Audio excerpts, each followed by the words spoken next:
তো নমস্কার বন্ধুরা, অনিরুদ্ধ ইংলিশ কোচিং এ তোমাদেরকে স্বাগত জানাই। আজকে একটু ন্যারেশন চেঞ্জের মূলত দুটি পার্ট, দুভাগে ভাগ করি আমরা। সেটা হচ্ছে ডাইরেক্ট স্পিচ আর হচ্ছে ইনডাইরেক্ট স্পিচ।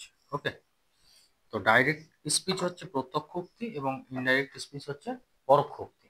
ওকে, তো দেখো, তাহলে আমাদের জানার প্রয়োজন আছে যে ডাইরেক্ট স্পিচ আমরা কোনটাকে বলছি এবং ইনডাইরেক্ট স্পিচ এটা বা কোনটাকে আমরা বলছি, অর্থাৎ প্রত্যক্ষ উক্তি এবং পরোক্ষ উক্তি কোনটাকে আমরা বলছি।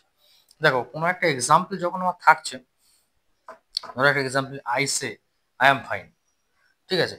তো এই যে সেন্টেন্সটা আমি লিখলাম, এটাই হচ্ছে it is called direct speech. Okay, then after that এটাকে যখন আমি ন্যারেশন চেঞ্জ করছি, অর্থাৎ যখন চেঞ্জ করছি, তখন এটা হয়ে যাচ্ছে ইনডাইরেক্ট স্পিচ।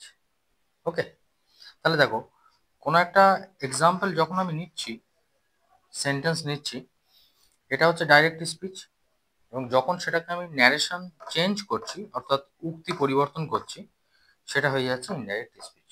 এই হচ্ছে ডাইরেক্ট এবং ইনডাইরেক্ট স্পিচ। এবার কিভাবে আমি চেঞ্জ করলাম, কোন কোন পার্টে কি থাকে, সেটা অন্য একটা ভিডিওতে তোমাদেরকে বলে দেবো। তো সবাই ভালো থাকো, সুস্থ থাকো, লাইক কমেন্ট শেয়ার করো, সাবস্ক্রাইব করে চ্যানেলের পাশে থেকো।